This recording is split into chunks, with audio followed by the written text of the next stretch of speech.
Okay. So, hey everyone, we are back. We have Dr. Grady Miller, also from NC State. Grady was mentioning that he likes doing these in person, and so do I, but this is a good way to do it. I'd rather do it this way than not do it, is how I'd say it. So, correct. So, Grady, we will be taking questions in the chat if people are okay with that, and we can do those at the end or however you want to do them, but I'm just going to go ahead and hand it over to you. Okay, thank you. And it may take me a few minutes to figure out where everything is on my screens. Once I hit share screen, I lose everything. And I've done this so many times, you'd think I would have it down pat. I do not. I used to say we were all going to be Zoom experts by the time we didn't need to use it anymore, but unfortunately we've kept using it. So yeah, I don't know. Absolutely. I'm sitting here reading your chat right now. Stilt grass, strong in the neighborhood, and stilt grass right now is probably flowering. It has a little purple flower on it. And if you can control it during the year before it puts that purple flower out, you'll reduce the population. And over time, you can really, kind of almost eliminate it. So how do you reduce the population of stilt grass? And if you can cut it now before it flowers, or actually it's already flowering, usually flowers in late September to mid to late October. But mechanical removal can help quite a bit for those who do not want to spray it. Certainly, if you don't mind spraying it, almost anything knocks it back. Roundup, glyphosate, finale or glufosinate. I think that trade name now, glufosinate. Excuse me. 2,4-D type products will control it in turf, but we often see it in beds and in wooded areas and things like that around properties. But just thought I would mention that because I'm seeing the word stilt grass there. And I agree, the snack selection is not nearly as good in Zoom. Totally agree. So anyway, I'm going to share my screen, or try to. Let's see here. So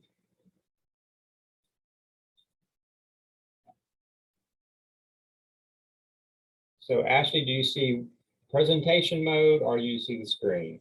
I see presentation mode. That's what usually happens. How about now? That looks great. All right. Now let me see if I can find my chat real quick. Okay, let me put that somewhere where I can find it.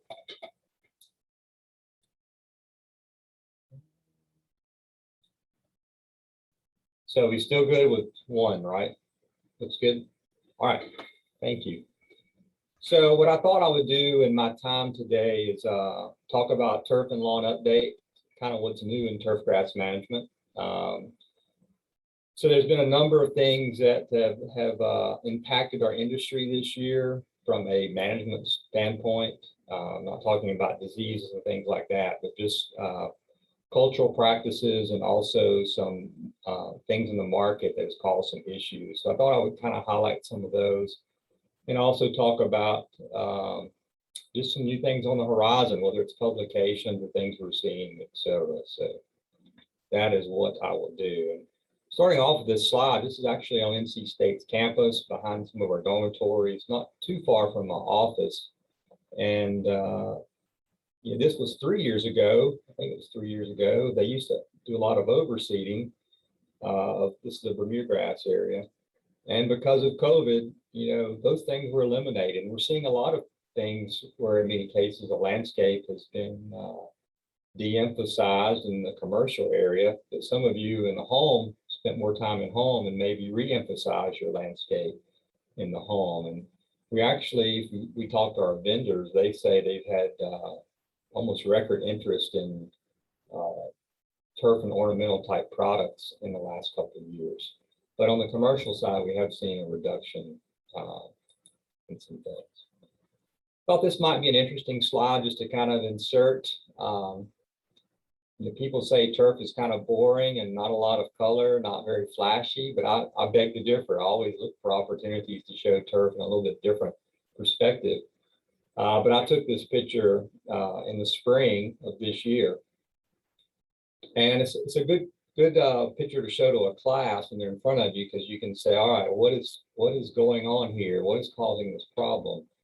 And this was 4 leaves taken out of a St. Augustine area. And as I like to tell students from a diagnostic perspective, there's usually only 2 things that cause turf grasses to be reddish purple, with emphasis probably primarily more on the red than the purple. And that is either phosphorus deficiencies, we occasionally see that, or cold temperatures. And some of our cultivars, in particular, some of our genotypes are especially sensitive to chilling temperatures, not low enough to cause dormancy or anything like that, but those kind of 40s, upper 40s sort of temperatures. And this particular test cultivar, it's not actually on the market right now, but we've been testing several of these new St. Augustine grasses, was very successful. Almost the entire plot had this reddish color and yellowish colors. It almost looked like a rainbow. So I thought it was kind of neat just to pull some and take those. So if you see that, think environmental or think nutritional, because that's usually what's going to cause it. So what are we going to talk about today? As I mentioned, some consumer options, what to buy, where to buy. I get questions pretty routinely from groups about micro clovers and clovers in the landscape, and that would be desirable clovers, not as a weed. Some new turf grass cultivars, new cultural practices, and also I'll talk at the end about some publications we have. Realizing that you are also in the business of helping other people understand their turf and their problems, so we want resources to help you as well. So consumer options. Brady, sorry to interrupt. I'm seeing your screen cut off on the sides. I just realized. So like I see consumer options instead of consumer options. Really? Yeah. Sorry, I don't know. Maybe we can roll with it. Yes. Well, let me, I want it to be right. Let me stop sharing and resharing and see what happens. Okay. Let me do a new share.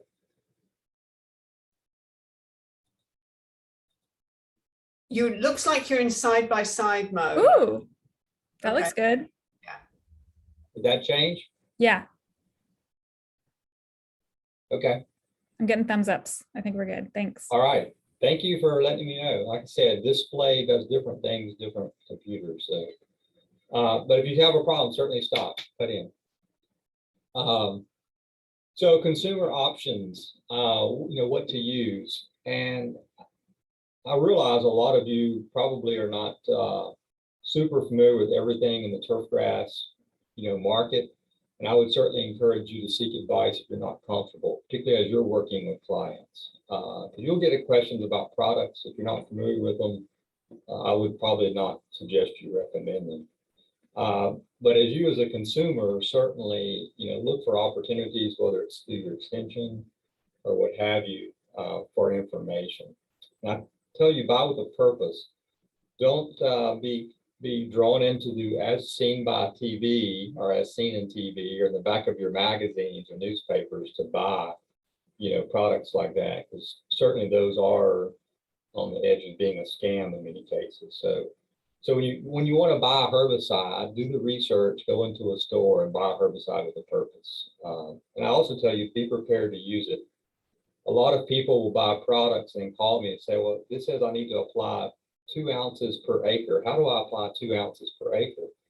Well, we have sprayers that can do that, but a lot of times people don't own those types of sprayers. So buying a product that can use a hose end sprayer or whatever you have available that's, you can accomplish.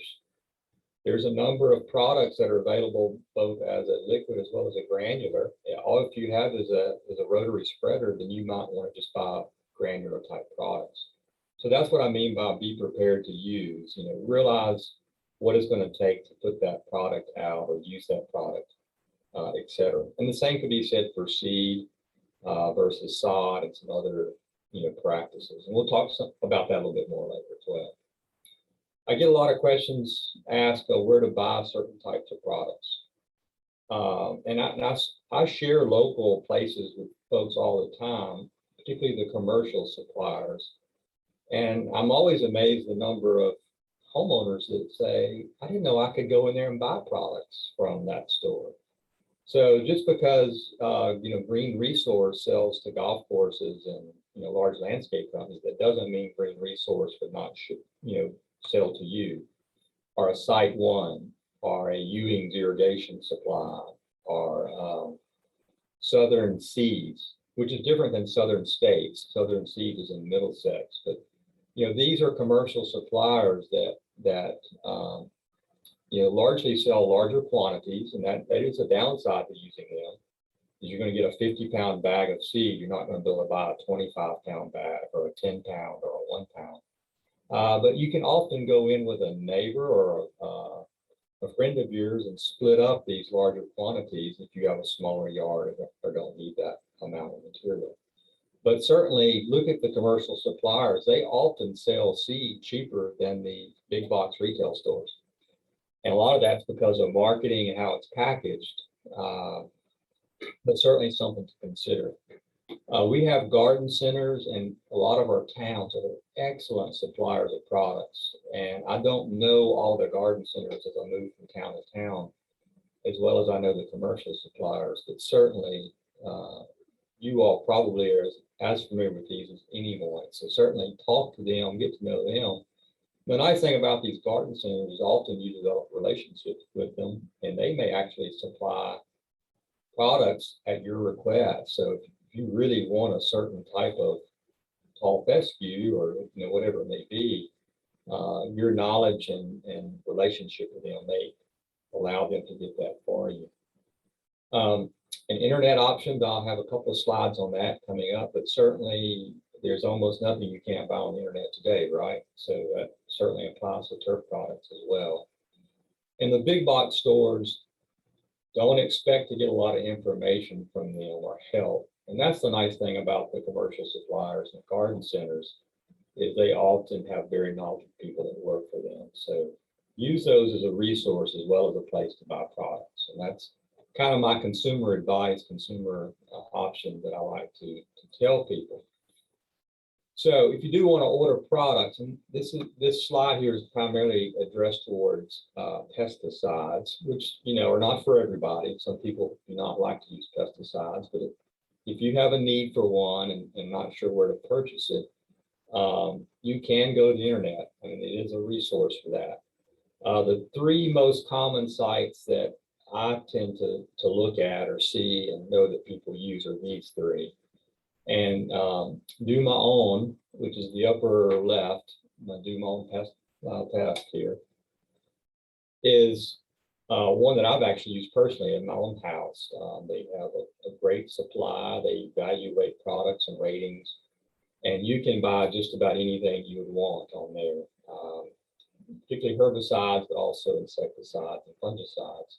And they're selling the products in many cases that are packaged for the commercial market, but they sometimes have smaller quantities as well. Do-it-yourself pest control on the lower right doesn't have quite the diversity as Do My Own, but still has a number of products. They probably do a little bit more in the insecticide area, whether it's inside the house, outside the house, in the landscape, etc.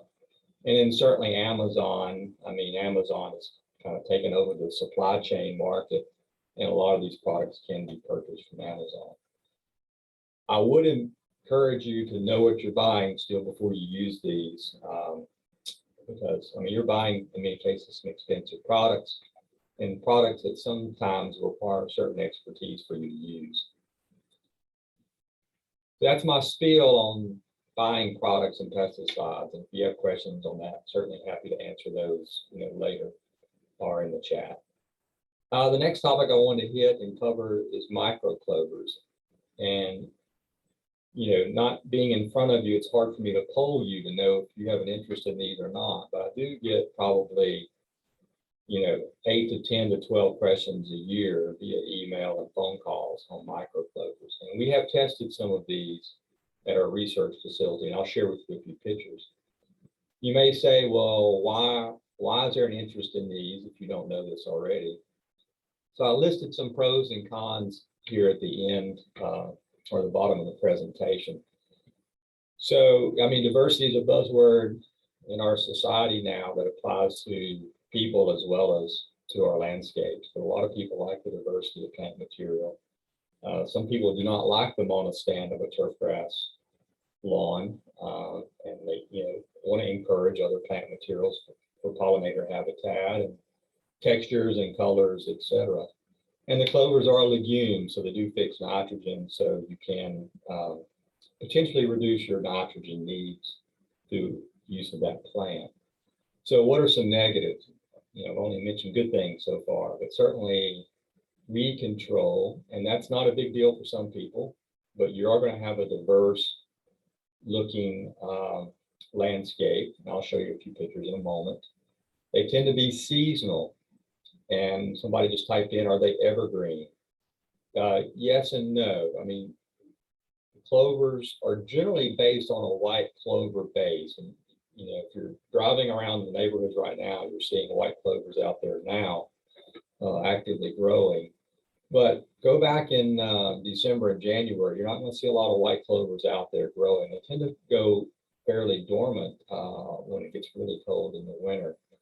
And I would not encourage anyone to plant 100% clover in their lawn or their landscape. They are actually best mixed with a turf grass. And in this climate, we often mix them with cool season grasses. So they would be planted right now or a little bit earlier than now with a fescue bluegrass, or even some ryegrass maybe mixed in, whatever you want to put in as the base grass. And they live in harmony then with the grass. So when the clover is not actively growing, it goes somewhat dormant, you still have a turf grass to hold things in place. But that's what I mean by they're seasonal. They're not necessarily full growth, active growth year round. Stinging insects, that pollinator habitat could have a downside. Obviously, they're attracted to bees and some other stinging insects. They do have stolons, so they can creep and move, so they can be invasive, and they tend to be expensive. So they're not for a cost savings measure necessarily. When you buy these microclovers, they tend to be somewhat expensive. You may say, why are you using this picture? I think there are some clovers up on this hillside, but this picture just, I don't know, it's an attractive landscape and a nice thinking individual down there. So microclovers typically are one of these two sources, usually Trifolium repens, which is our traditional white clover, even though they're cultivars of microclovers that are not like the big, robust Dutch clovers you often see. They do have a finer texture of the leaf and usually a slightly smaller seed head, or even less seed heads than some of the more forage pasture types of clovers. Are this strawberry clover, which has this nice attractive flower. It looks like a white clover flower head, but tends to be a reddish pinkish color. Looks a little bit like a red clover, if you're familiar with red clover. So this is what it could look like in a landscape. And like I said, we've done some trials with these. Turf grass on the left, and you see kind of a bare ground area between that and the plot to the right, and the microclover to the right. Now, these can be mowed fairly low, like in this picture, or they could actually be left to grow a little bit taller. And allowed to look a little bit more natural than maybe this picture shows. These actually were not my plots, they were actually a friend of mine's plots. If you want to look at just price, and I'll show you a couple of other pictures, but they tend to be a little bit pricey. There are some commercial available cultivars through Amazon, which I list here, or through various seed suppliers. I do know Southern Seeds in Middlesex, North Carolina, which is northeast of Raleigh, has in the past carried a few of these microclover mixes. And like I said, they usually are mixed in with some turf grasses. DLF is a company, and DLF is probably the world's leader in microclover breeding and production. So you'll see the DLF logo, even some of these from Amazon, have DLF clover in it. What we often see, and this is a picture from Raleigh in some of our trials, is during the summer months when there's a lot of heat and stress, also the clover sometimes will go somewhat dormant. And these front plots are somewhat bare. If you look in there, you see some clover, but it tends to be somewhat thin. And these are in low input plots, so we don't irrigate them, we don't fertilize them, we have no weed control on them. And we're testing different combinations of grasses and clovers. And I'll be the first to admit there's times a year these plots are full of clover, look very nice. There's actually like a white clover in the background over here. There's times of the year where they suffer from drought or so they tend to do best when there is a grass to kind of get through some of those strong periods. This is another picture under no water, drought stress, and the clover almost disappears under those conditions. Clover tends to like moist soils better than drought stress soils. I'm not sure if anybody recognizes this restaurant name in the back, but it's one of my favorite places in the state to eat. But in front of Mama Dip's restaurant, they have a very nice stand of micro clovers growing during the year. And there is turf grass in there as well. At this particular time of the year, left a little bit high, you see more of the clovers coming into play. This was actually a shot I took in May in my parents' front yard. And I had just arrived to check on my parents and asked my mother, what's the story with the circle in the middle of the yard? She's like, well, I wanted clover. You said once you were looking at clovers and turf. So she stopped mowing and she had enough clover that started actually growing kind of wild, and left unmowed, the clover kind of dominated. So once again, the clover tends to do a little bit better under lower maintenance. It's not a high maintenance turf grass. It's generally going to be a low maintenance sort of operation. You can see this, it's almost like a flower bed kind of feature. It's not even across the entire yard. It's kind of localized. And the only difference was the mowing patterns, not mowing quite as frequently. My mother likes cats, and there's some cats in the background like to live in there as well and chase various insects. I don't expect you to really to memorize this data set or maybe even get a lot from it, but this is some of our data from our clover trials.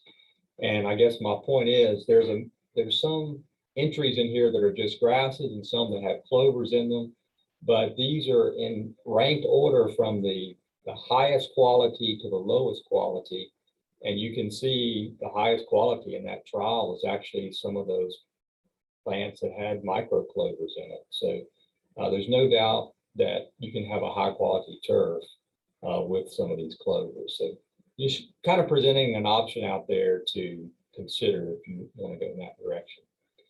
I also said we vented those trials. We had them out there for six, maybe even 7 years, and we have not reinitiated those trials, and we've actually removed those plots.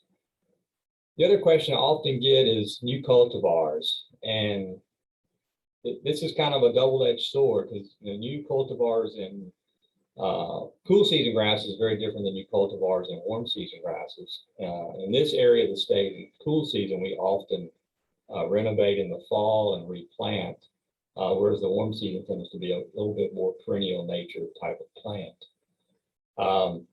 Somebody asked, would the clover encourage deer to come by and dine? I would guess yes. I would guess the deer would appreciate the clover. If you look at a lot of the wildlife mixes for deer, clover is often a component of some of those. So we're going to talk about, like I said, new cultivars, research, where to find information, and also where to purchase. So I'm going to run through these kind of quickly. If you pick up any of the big landscape magazines, or certainly turf magazines, you'll see some of these names presented. And, when they're available is somewhat open, but most of these are available on the market. So Bermuda Grass, Arden 15, and Monaco are two big names that are very hot, and they're largely going to replace Princess 77 and Riviera, which have been on the market now for a number of years. So we're seeing some replacement grasses come in. Tahoma 31, I know is a grass that your Duke campus and your athletic teams have been looking at Tahoma 31 and really like that new Bermuda grass, and they're considering changing over some more of their landscaping fields to that. And then some others. And I might actually point out Tiff Tuff down at the bottom. That is a grass we started testing around 10 years ago, came on the market about 3, and is very quickly becoming the dominant Bermuda grass sold in the Southeast. So very good grass, very drought tolerant. And like I said, the #1 grass currently sold for landscapes, that is a Bermuda grass, is Tiff Tuff. Zoysia grass, and the nice thing about Zoysia grass is most of these are not being sold in our state. We have one sod farm with Innovation. It's a brand new grass. And there's several down here from Florida that have not been named yet. But I guess my excitement of the Zoysia grass is the fact that our turf breeder, the first warm season grass to come out of our NC State turf breeding program, is currently being expanded at sod farms and will be available hopefully in some quantity next year as a Zoysia grass. It does not have a name yet. And in fact, we hope to release the name in the next couple of months. And it's going to be a big, kind of a publicity thing. But we're waiting on the lawyers to approve our trademark name, and hopefully it gets through that process. But it's very exciting for NC State to have a Zoysia grass coming out. And then St. Augustine grass, we actually should have a St. Augustine grass probably being released in 22. So we haven't named that one yet either, but a lot of exciting times for us at NC State with some of these new grasses. Then if you look at the cool season grasses, and the first slide I have here is Kentucky Bluegrass, any given year, you're going to have 10 or 15 come out on the market. And the next slide is the Zoysia tall fescue, excuse me. Just in those 3 years, I'm not even going to count how many that is. A lot of new tall fescues come out. Now, the reality of it is any given time in the fescue world, there's probably about 100 to 150 cultivars available on the market, most of which you will not find in local stores because they have limited production, so they tend to be very regionalized. The other thing that we saw, one of the things I want to talk about today is because of where the cool season grasses are produced in Oregon, their weather conditions were extremely, extremely harsh in the spring and summer. So that production of tall fescue seed in some regions of Oregon was down 50 to 60%. So if you think about having 50 to 60% of your total product not being available to sell, there's no doubt that it's going to dramatically change the availability and the price of that product. Then you add in shipping issues and trucking issues and things like that, and it's really been a tough year for tall fescue, bluegrasses, and ryegrasses, getting them to the market, to the marketplace. So unbelievably high prices in some of these seeds. And because half of the seed available in any given year is carryover seed, and the demand was so high last year, there was very little carryover. So that affected price, and then they expect 0 carryover into 22. So if you think the prices were high this year, just wait till next year. Unless they have a super great summer, it's gonna be a really tough year next year for seed for cool season grasses. Fine fescues are also in there. There's been a lot of input in fine fescue, and these are the grasses that we often think about planting in heavy shade. That handles the shade very well, not needing mowing very frequently, but they are a little challenging sometimes to get them nice and thick established in our area. We're at the lower reaches of this. But ultimately, we do a lot of trial work with these grasses. We put a lot of information. I put out a number of lists during every few years on which are the best performing grasses in our trial. And this is just a picture of tall fescue in 2020 of one of our trials. And I think there's 113 tall fescue grasses that we're trialing right now in this particular study. So a lot of new things in those grasses, but also a lot of challenges. This is a picture of our Kentucky Bluegrass. And as I like to tell people, when things are good with Kentucky Bluegrass, there is not a better looking turf grass out there. I mean, extremely dark green, very nice texture, mows very well. It's just a beautiful, beautiful grass. But in our climate, things are not going to be good year round for Kentucky Bluegrass. So it has a lot of challenges. And these are the same sort of plots looking in the summer months, and you see a lot of brown, and this is not drought stress, this is disease. This is summer patch, which is a huge challenge for bluegrasses. We do have a few of the bluegrasses that do not get summer patch, but by and large, Kentucky bluegrass really suffers from this. So our testing is very important to try to get new germplasm out there. But the way we normally use Kentucky bluegrass, and what I encourage people to do, is to mix it, put 1 pound of bluegrass seed for every 5 pounds of tall fescue seed you want to plant. And you get some of that texture, and bluegrass will creep a little bit, not like a Bermuda or anything, but it helps fill in those tight areas. And under a little bit of shade, it becomes a very attractive, manageable turf. So it's out there. Here's even later in the summer, you see, here's a grass. I'm not sure which one of my pointers you can see, but here's a grass right over here that has no disease, surrounded by other ones that have disease. I will tell you, this grass right here is about 4 times the cost of all the ones around it as well. So it's an expensive one because of production problems, but it is a very disease tolerant turf grass. So I mentioned this early in the talk, just to kind of circle back around to it. This is a picture I took last year in a garden center. This is why you pay a little extra from a garden center or retail outlets, because look at the beauty of these bags. I mean, they're so attractive. They just encourage you to come up and pick them up and take them to the register and purchase them. They're nice, bright, shiny colors, etc. But many of you may not require more than a 5 pound or 10 pound bag. So you tend to pay extra for these smaller quantities versus going to a commercial packaging and you're going to buy, a white bag. It may or may not have any color on it whatsoever. And it's 50 pounds. That's the smallest quantity you can buy. So the downside to buying the commercial might be the quantity. The upside is you may actually have better seed at a better price going to one of these commercial suppliers and getting one of these bags.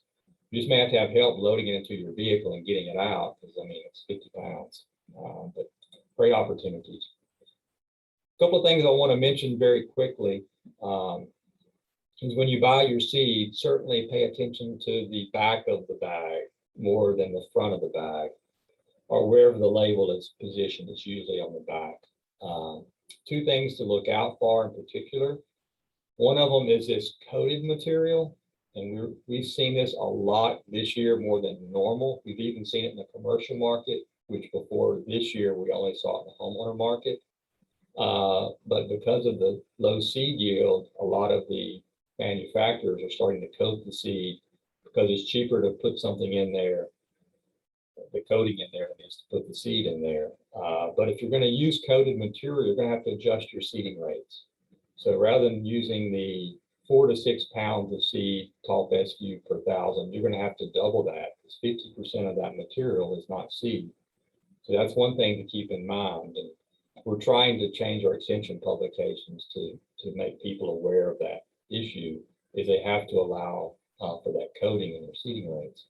And secondly, look for noxious weeds. One of our hardest to control weeds in tall fescue, or in tall fescue and bluegrass in North Carolina, is rough bluegrass. Poa trivialis is its scientific name. I get lots of questions every year. What is this in my yard? It's light green, it creeps, it gets bigger every year. It doesn't look like my tall fescue. What is that? Almost always it's bluegrass. Occasionally it is bent grass, but it's usually bluegrass. And people wonder, where did it come from? But unfortunately, it probably came from your seed. Either seed you planted or somebody lived in the house before that you did planted. And once it's there, there's no way to selectively remove it without damaging the tall fescue. What does that mean? It means, well, you're stuck with either digging it out or spraying it out and then reseeding that area. So it's a huge issue. I mean, it's just not one that we have a chemical for you can spray over and it dies and everything else flourishes. So you definitely don't want to plant it. You want to keep it out of your seed. So if you flip this bag over and saw this label, I would say leave that one on the shelf and go to another one. You don't want that particular seed. It's something to keep in mind. Pay attention. The other thing I did mention in the previous picture is this blue label. Blue label is a higher level of purity, and some people insist on getting blue tag or blue labeled seed as well. Other thing while we're on the retail market is these repair bare spot types of products often have a mulch in them and other things, sticker, weighting agents, etc. These are very expensive for what they do for you. In many cases, you're probably better off just getting seed yourself, putting it out, getting a little topsoil or potting mix, or something like that, and putting over the top and make your own repair mix rather than buy something is quite pricey. So that's, my suggestion at least. Not that these don't work, but just for the value, if you have some potting soil or something, you're probably better off. At least saving money at least.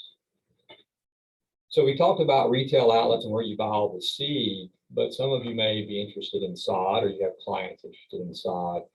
And the best place to find sod is, in your area is usually the Sod Producers Association, which is SPA, Sod Producers Association. Their website, and their website has changed a little bit from this picture. I think they got rid of this UNC blue.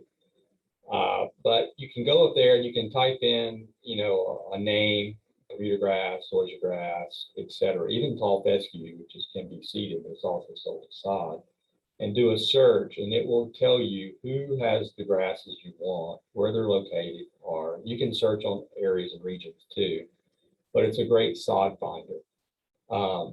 Some people say, well, I'll just go to the farmer's market in Raleigh and Super Sod is there, and I can order it there, have it shipped to my house. Absolutely, you can do that too. But there's other vendors other than Super Sod in the state. Not that Super Sod is not good. They're a great vendor. But there are other opportunities. And they may have different grasses as you look around to the different vendors. So NC Spa is a great place to bookmark if you're trying to help somebody find a particular grass. Another question I sometimes get, once again, for those of you who read a lot on the internet, you may run across this. It's called Bermuda. And it's standalone grass. It's actually using bluegrass and planting it into Bermuda grass to try to get green year round, which is a desirable characteristic that many of you want in your turf grasses. I've done several Bermuda trials, and I will tell you that in our climate, Bermuda does not work as well as in a more northerly climate. So if you were in Virginia or Missouri or even parts of Tennessee or in the mountains of North Carolina, the Bermuda grass is not as aggressive, and the bluegrass climate or the bluegrass environment to grow is much better. And you're much more likely to have a consistent green during the year. Now you can see this is different cultivars in this trial. There's one of them looks good. And I actually put here is Fehrenbrug's Barbet HGT bluegrass. It's also by far the most expensive bluegrass you can buy. And I mentioned this earlier, it's very aggressive. It doesn't get summer patch, but the production of seed is really, really low. So they pass that cost on the consumer. So it's not for the faint of heart to buy one of those bags of seed. None of our local retailers stock it, but you can go in there and they will order it for you because it's so expensive. They just don't want to keep it on supply, have to eat it. But it is a great grass, a great seed, and it does well by itself or with Bermuda grass, but it is very, very costly. So you may be thinking, you've been talking about all these different grasses. What is the best grass? And it's an interesting subject to talk about in this part of the country, because we are in what we call the transition zones, and there is no one best grass for us. We can grow about any of the turf grasses we want that are commercially used, but none of them are ideal throughout the entire year, throughout all of our climatic conditions you may have on your property. So typically it's about finding the one that's best adapted and the one that's going to fit your needs the best. And that can be difficult in many cases for you all to determine without some experience or expertise. This is an example I've used a number of times, and perhaps you've even seen me talk about it before. This is Yates Mill on Lake Wheeler Road in Raleigh. And it's been a number of years, someone at Yates Mill said, hey, can you drop down and look at our turf grass? And this is what I found when I went down there that day. And it's tall fescue, or what they wanted to be tall fescue, in an area that gets a lot of traffic, and it has some shade. It's not as bad as maybe this picture would suggest it is. It gets dappled sun, and parts of the day we'll get some sunlight. And they had some drainage issues. Now, most of the time we have shade, we immediately think, well, tall fescue, bluegrass is going to be the best. And that's what they were trying. I mean, that was a reasonable grass to try. But their limiting factor in this location, after you look around, you became aware that it's traffic. It gets a lot of foot traffic from people looking at the mill, walking around, wedding pictures, parties, etc. So my suggestion to them was, well, let's correct some soil issues and some drainage, and let's go with Bermuda grass. Let's go with the most wear tolerant grass that we have, even realizing it's going to have some shade. So when I went back, we went through the process. We switched it over. They did. I went back about 2 years later to take a picture, and this is what you see. You still see some wear right in front of the building, but for the most part, and this is obviously the time of the day where it's getting good sunlight, the turf is holding its own. It's doing pretty well. So Bermuda grass to me was the right choice for that particular use and instance. The tall fescue worked. It probably could have worked, but it was going to require a lot of maintenance and a lot of reseeding, and it still may have failed just because of the amount of foot traffic it received. And with Bermuda grass, you could overseed it with a ryegrass. You really wanted that green color, like the very first slide I showed you today. Now I go to this climate or this environment, and this is, some trees. They have been limbed up. They're trying to get some airflow and some light in there. But this particular landscape, which was bare the first time I went out to look at it, and it's kind of an out of the way area of a lawn, it's not going to go grow Bermuda grass, even though you think, well, the previous slide, Bermuda grass did well. So in this particular, situation, we put tall fescue with a little bit of bluegrass, and there is some clover. It's kind of volunteer clover. There's some clover coming in as well. And just, let it grow up high and see what happens. And that's been the best probably example of where we just have too much shade for a warm season grass. But we're going to do it with a cool season grass, and we're not going to heavily manage it in that situation. But oftentimes you have to look at what's going to be your limiting factor. It's going to be shade, it's going to be traffic, maintenance. You have a lot of beds, you're going to be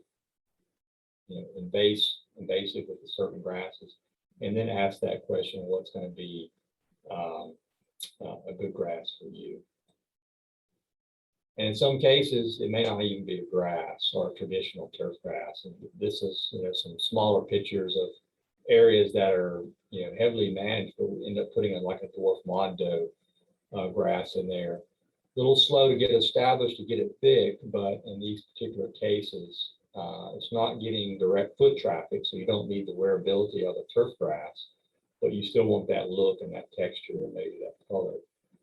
So once again, evaluating situations to try to find what's the best adapted plant to use in that particular situation can be very important.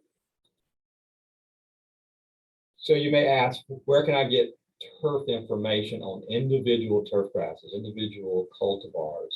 And this is the website to go to. Now, I will tell you, This is a data intensive website. It does not have pictures. It does not have even a lot of graphs. It's data. So it's not for everyone. It's geared primarily to decision makers in seed organizations, seed companies, grass companies, scientists, consultants, etc., to go look at data and information of these grasses. I've been part of a committee the last 2 years to actually change this website and make it searchable and more user-friendly. So I think probably in 22, they're going to roll out a much better version of this website that maybe will be a little more user-friendly to homeowners and other consumers. But ntep.org is the depository to a lot of research on turf grasses as it relates to cultivars. So let's see, would clover better integrate with cool season clump grasses rather than warm season stoloniferous grass? From the chat? Absolutely.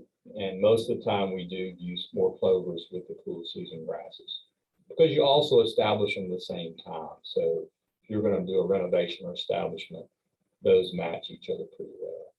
And then the second or the next question is, what is an acceptable level of noxious weeds on a seed? To me, it's 0. I don't want any noxious weeds on my seed label indicated. So I would say 0. So there's another one, Chad. I may hold this one. It's kind of a long one. Let's go through a couple more. Some new cultural practices. Actually, let me address this because it is timely. Is there any hope advice for folks who want a manageable ground cover turf clover type plant in deep shade to shade? Assuming the priority is evergreen to semi-evergreen for small to medium-sized areas with some mild foot traffic. Something more ideal and cost-effective than dwarf. Mondo grass, is there a true shade turf grass and so on? So several parts of that question are very important to think about. Deep shade, evergreen, size, and mild foot traffic. You can put enough qualifiers in there that you don't have a good plant that fits that space. But I would say, not knowing anything more than that, the best shot you have is probably going to be either tall fescue with Kentucky bluegrass mixed in it, or a fine clover, chewings, creeping red clover. Now, clover, fine fescue. Now, either one of those you could mix, clovers in with that. My clover was on my mind. I will tell you the fine fescues are challenging to get a stand that will be sustainable. The fine fescues, often in the summertime, really take it on the chin. So you might be a 2 to 3 years renovation in the falls before you get a stand that you like and you think will last. Most people have more success with the tall fescue Kentucky bluegrass. Now, having said that, shade can be so severe, it can be challenging. And you might be in almost an annual renovation in some cases. You get a little bit more bang for your buck if you can actually sod tall fescue bluegrass mix. It tends to actually last better, but still that cost investment is obviously very high because of sod, and then it may not last as well either. So that's a pretty tough one, and it might be one you have to try and see what works best. But I would say either a fine fescue or a tall fescue bluegrass. Either one of those you could add clover to if you desire. Okay, new cultural practices. And I say new because these are some maybe you've heard about or maybe you haven't even heard about yet. And the 3 I'm going to talk to you about today are summer fertilization of tall fescue. This is the one perhaps you've heard about, and Lee Butler might have even mentioned. I'm not sure if he did or not. He did. Wonderful. It was Lee and his cohort, Jim Kearns, that actually did some of this work. So I'll talk about that. And then phrase mowing. And to be honest, the term phrase mowing is is not very descriptive because you don't know what phrase means. And mowing, you think of a lawnmower, and it's not mowing like that at all. So we'll talk about what that is and what it's about. And then stress coefficients. And that's a new area we're doing some work on now. I'll share with you a little bit of results. And it's actually interesting because along the same line, it's an irrigation water component. And there is a group working with the city of Durham on developing some water rules. And I've been somewhat involved on the edge of that. So this might be an interesting subject for you as well. So let's talk about these. So this is actually the paper. You see Lee Butler, the first name there, Lynn Golly and Jim Kearns. This was their journal article they wrote, and they looked at a lot of different things, but as part of that study, they looked at nitrogen rate and timing and brown patch. And if you've been reading extension publications for 10, 20, 30, ever how many years you want to go back, out of North Carolina State and other parts of the country, it would tell you after a certain date, it's usually March or March 15th or the end of March, you shouldn't fertilize tall fescue again. And if Lee didn't mention, I'm sure he told you they saw no problems with fertilizing tall fescue in the summer months. They saw no increase in brown patch. And actually had a table, which I'm not going to really go through, just basically said everything was the same regardless of their treatments. And the issue then becomes, if it didn't hurt and didn't increase brown patch, did it maybe result in something better? And certainly if you add some nutrition to a plant that's under stress, in some cases it allows it to grow through the stress. And that was kind of our take-home message was, no, you probably don't want to go out there and put a lot of fertilizer in the summer months on cool season grasses because they tend to be stressed from the heat already. But by keeping their fertility level up a little bit, maybe using slow release products or adding very light rates when water is available and they can take up the nutrient, you may actually see a little bit better quality of tall fescue. So basically, don't get too excited. It's not going to revolutionize your summer turf if you have tall fescue, but it may be beneficial to actually put some of those lighter rates. Our commercial companies have been doing it in many cases for a number of years. We've been kind of slow to accept the fact that it may not be increasing brown patch. And Lee might have mentioned too, it's not going to prevent brown patch. If you got brown patch with fertilizer, you probably would have gotten brown patch without the fertilizer too. So, you know, it's not a win-win situation, but it may give you one win with a little bit better quality and recovery from that damage. So if you have any questions on that, certainly we can address that, and maybe Lee covered it in more detail than I did. So phrase mowing, and this is actually a phrase mower in action. It doesn't look like anything that you've used in a home lawn, I promise you. There is an experimental model that you walk behind, but for the most part, phrase mowing is a tractor-driven operation. And for those of you in a lawn or landscape, you may not have a great need or reason to use one of these, but certainly in the sports turf community and the golf community and larger landscape applications, there might be a need for these. So what do these do? Basically, if you have a lot of organic matter and thatch and or uneven turf, these kind of plane off the top surface of the turf grass. And you can go anywhere from just skimming the top all the way down to, in some cases, as deep as 2 inches. So in 2 inches, it's taking pretty much everything up. And it will leave you a nice plain surface which to either establish a new grass in, or in the case of Bermuda grass, for it to regrow, et cetera. It's also being used in renovations of, like, think of baseball fields that get lips around the clay areas and things like that. They can just pull that out and let it regrow. And it's a very nice clean surface. So I had a PhD student, Ray McCauley, who's standing there in the red shirt.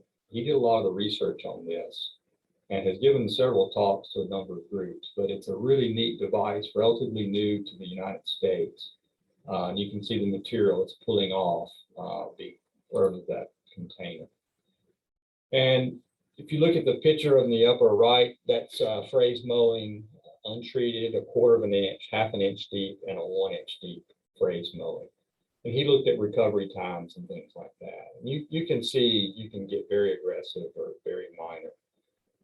Some of our sod farmers are actually using phrase mowers to harvest sprigs for people to sprig grasses with as well. So we're finding new uses for these machines, but they're very neat.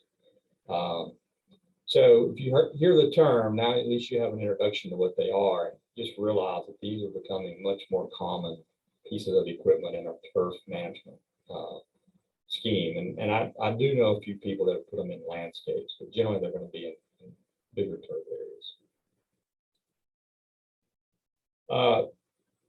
A little bit close to home for you all. I know you're familiar with UNC Ken Stadium. Before they ripped out a beautiful natural grass field and put in synthetic turf, we were doing research on their field.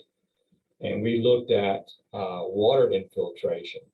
So KSAT, inches per hour, how many inches of hour will water infiltrate? If you look at here, we were putting different levels of wear and tear on their field with a wear simulator, then phrase mowing, and then remeasuring. You can see it dramatically increased that organic layer, which keeps water from infiltrating and making it a good surface for athletic fields use at least. So it was pretty incredible the change you can have, the physical change in a field from phrase mowing. This is the only slide I wanted to share with you on that, but we got some interesting results.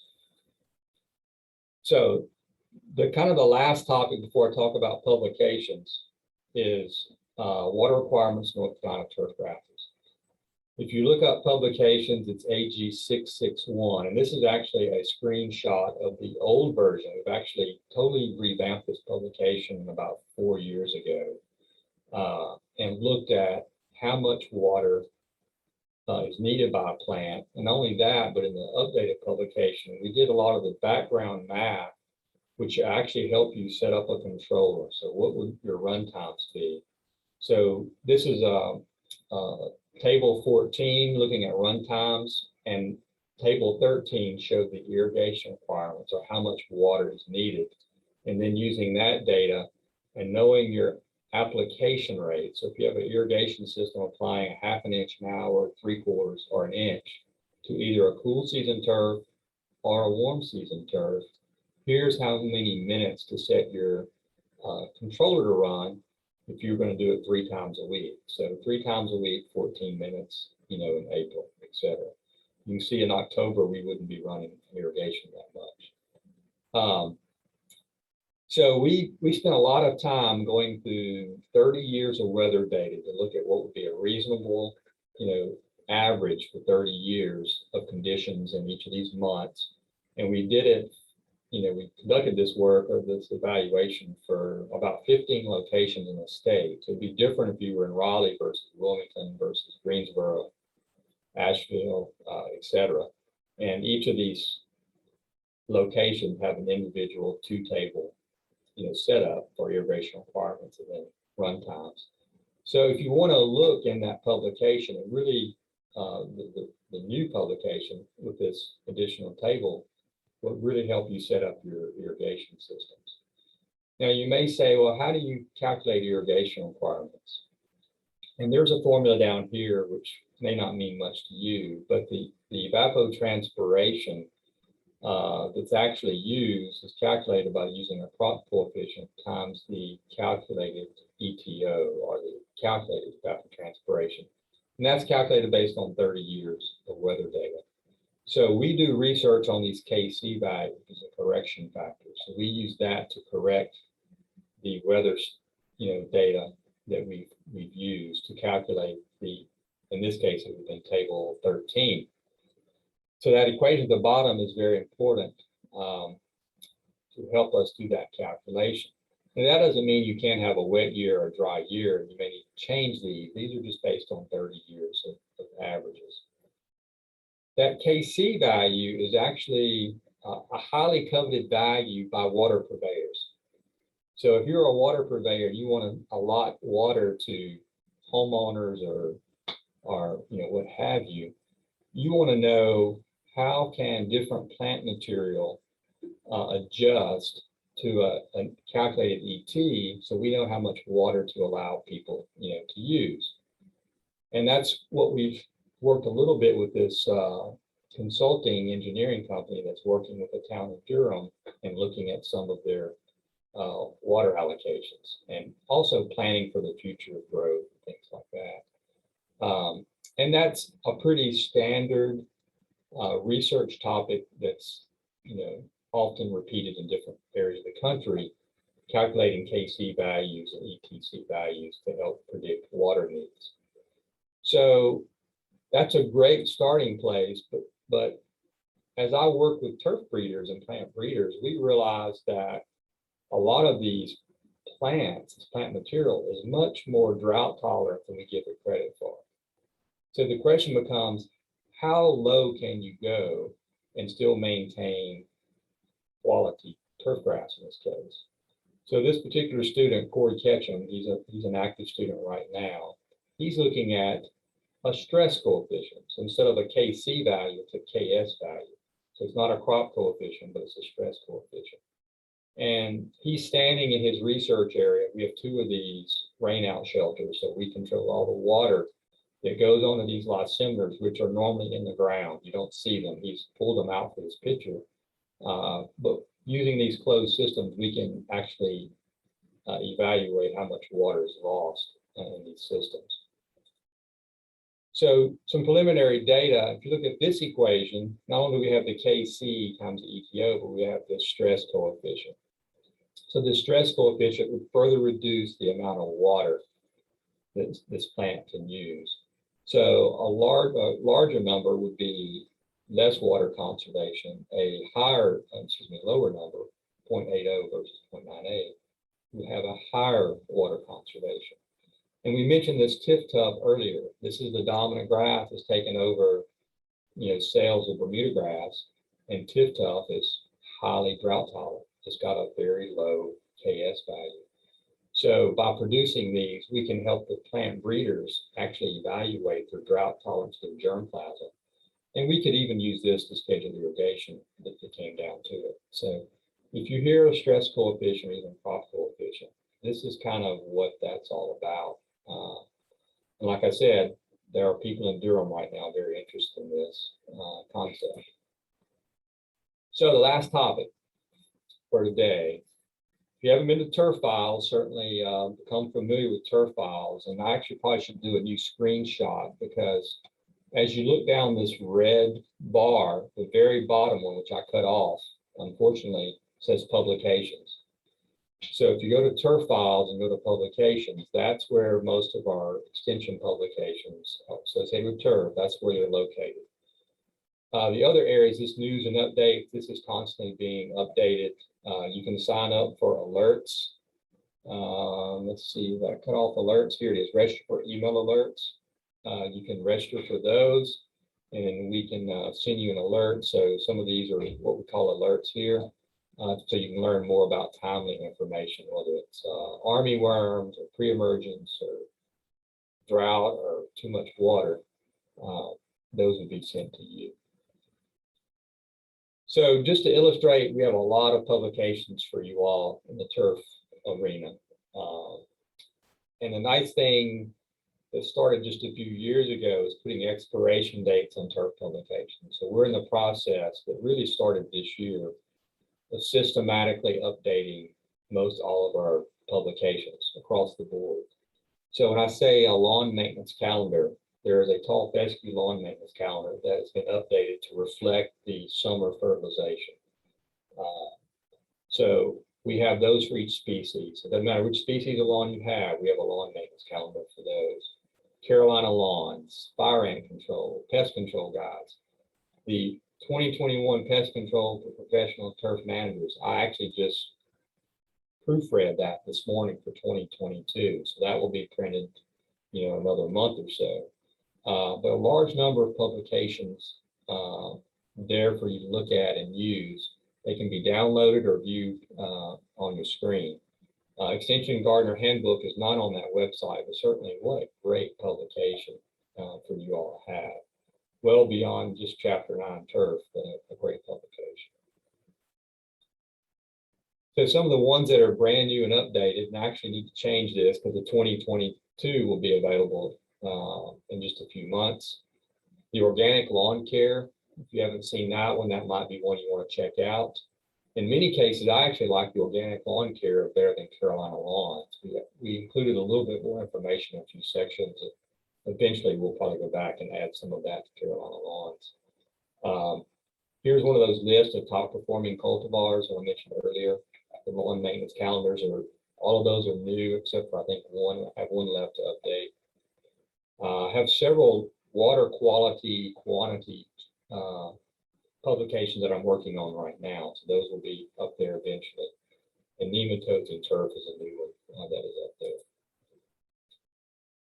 Also, athletic field management, Sod Producers report, that will usually comes out in March or April. Carolina lawns is new. Turf management manual, which I had in the previous, this one down here.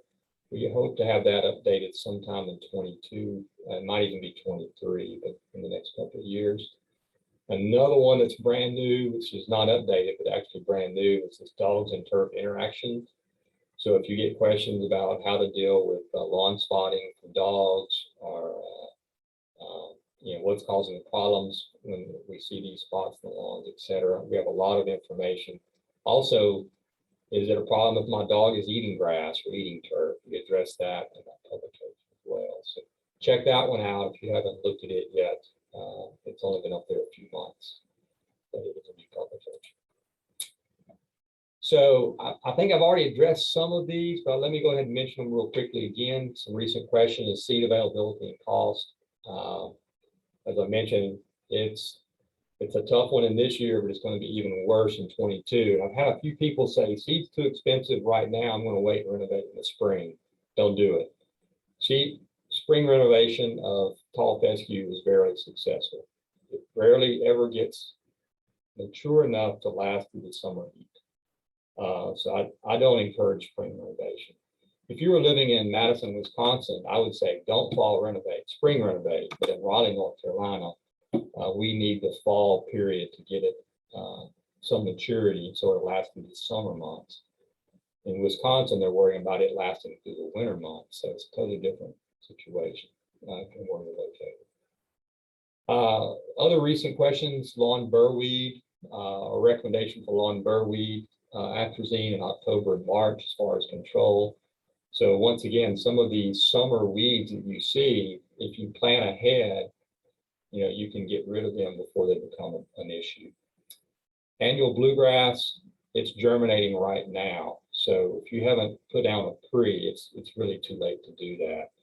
And there's a lot of challenges controlling annual bluegrass and fescue. We can control it in warm season grasses, but not in fescue.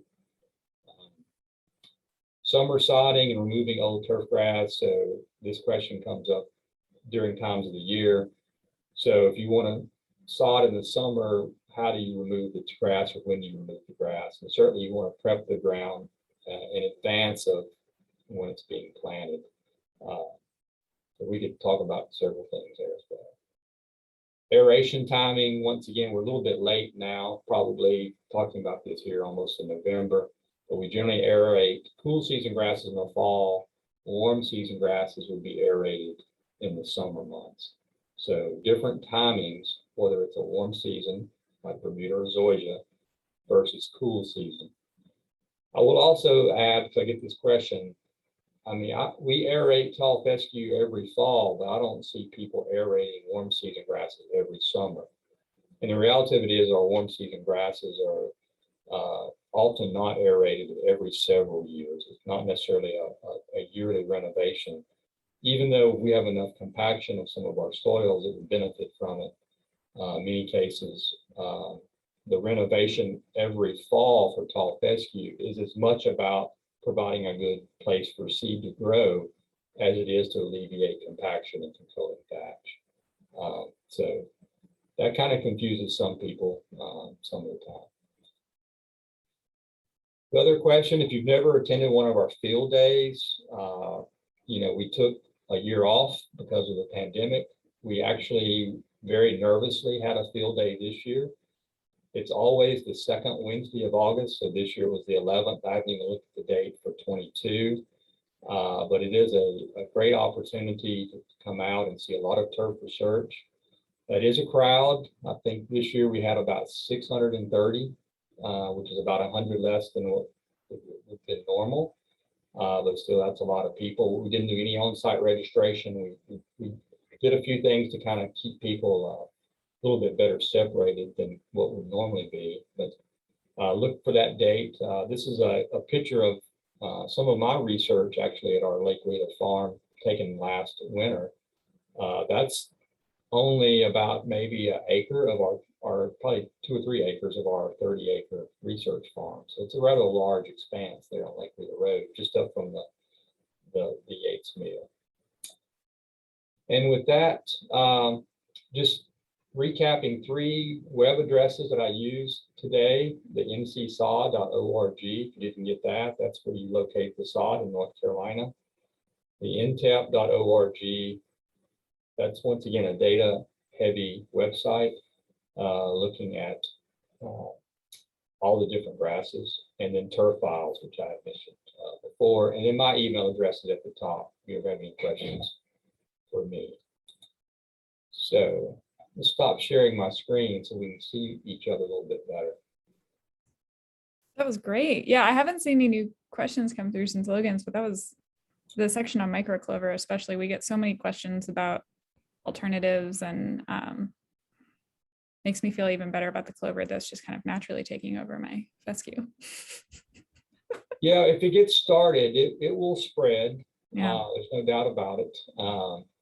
And like I said, some people do not want it there. They try to eliminate it. Some people encourage it, but mowing a little less frequently will encourage it. It doesn't need to be mowed quite like turf grass does. Other questions? I don't know if y'all do speaking questions or just chat, but I'm certainly happy to answer even things I didn't maybe even share today. I was trying to do some new things and what's going on recently. But if you have other things burning in your mind that you want to ask, happy to address those. I had a question in the chat, but for some reason, perhaps you did not see it. Would you explain the difference between a grass seed mix and a grass seed blend? Isn't there a difference? There is. That's a great question. I'm sorry I missed it. It must have moved off while I was talking. So a blend and a mix are different. So a blend would both be the same species, but multiple cultivars. So you could have 2 cultivars or 3 cultivars of tall fescue blended together. And those are commonly sold that way. You rarely ever buy tall fescue as a single cultivar. They're normally blended together. And we test them singularly, but they're on the market normally blended. And that's a good thing because you get some diversity and tolerances to drought, disease, etc. A mix is different species. So a species would be like tall fescue, which I just mentioned, and then Kentucky bluegrass. So one is festuca, one is poa. So those are 2 different species put together. And you will see in the cool season market these mixtures sometimes. It may be, and the common ones are tall fescue, Kentucky bluegrass, or you'll see these shade mixes, which are often tall fescue, bluegrass, and fine fescue. And they may even put in some ryegrass, perennial ryegrass, hopefully it's perennial, not annual, and some of those construction mixes or contractor mixes. Those often have ryegrass. It germinates very quickly. It's hard to deal with later on, but at least on the short time frame, it's a positive because it holds everything in place from erosion. But when you see these multiple grasses in there, that's a mixture rather than a blend. So great question. I get that question pretty frequently. So thanks for coming back to it. Thank you. I will say that these shade mixtures that are commonly sold in retail outlets, on one level, I'm not a big fan of them because oftentimes the species will segregate a little bit in your lawn. That can be a good and bad thing. If you have an area that traditionally doesn't grow good turf, and all of a sudden it starts growing turf, but it's all fine fescue from that mixture, then maybe it's positive. But often what happens, you'll see some splotchiness in a lawn, and it's just where they kind of segregate out, and whatever reason, some of them grow a little bit better in this location than another location, or maybe when the seed was distributed, you had more of that species in that location. So they're not always terribly uniform to look at. In mixtures, blends, you would never know the difference, but mixtures, sometimes you do see that mottled look, or I call it a Hind 57 sometimes, but kind of a mottled look to those mixtures. But good question. Others? Yes, I have one more question, Okay. if I may. Would you recommend, or is it okay to apply iron night to turf lawn like fescue? A good question, and you may not like my answer. Iron is an extremely great way of adding darker green color to turf grass, but iron night is not a good source to do that with, unfortunately. The iron nine is a dry product, and so a lot of people who have spreaders like to use dry products, obviously. But to really get a benefit from iron, it needs to be one of two sources. It needs to go on as a liquid. And the two sources are iron sulfate or chelated iron. So one of those two. So if you buy an iron product, look for the word chelated, which is a protection mechanism. So it holds the iron and makes it available a little bit later so it can be taken up, or iron sulfate. But those would both go on ideally as a liquid. You can actually get those sometimes in a dry product, but most of the time they would be a liquid. So you can put in a hose end spray or something like that and put them out. I mean, they may be dry, but you'll put them in there and put them in a suspend them in a liquid. But yes, those will give you great color, deep, dark color. Some of our lawn care companies have gone to using those rather than nitrogen part of the year because they know they can get the dark color that people like without getting a lot of growth and without putting out nitrogen, which is sometimes more costly too. So great to use, but ironite, iron oxide is the form of ironite, is not very effective. You might get a little color out of it, but it usually you don't get a lot, if any, unfortunately. But thanks for asking that. Hopefully you don't have a garage full of it.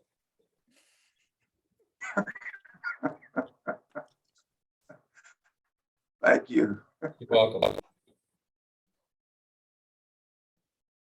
I haven't seen any more questions come in the chat. I think we're going to say thank you, Dr. Miller. That was really, really great. That was really interesting. Thank you. Always a pleasure. It's even more fun when I'm standing in front of you, but always a pleasure. Next time. Don't Next worry. time. All right, wonderful. So thanks for your attentiveness and thanks for the questions. Very good. If you ever have any issues or questions, certainly email is the best way to get in touch with me. Come see us. Awesome. I will share those publications that Dr. Miller shared in today's email. So you guys will be getting copies of those.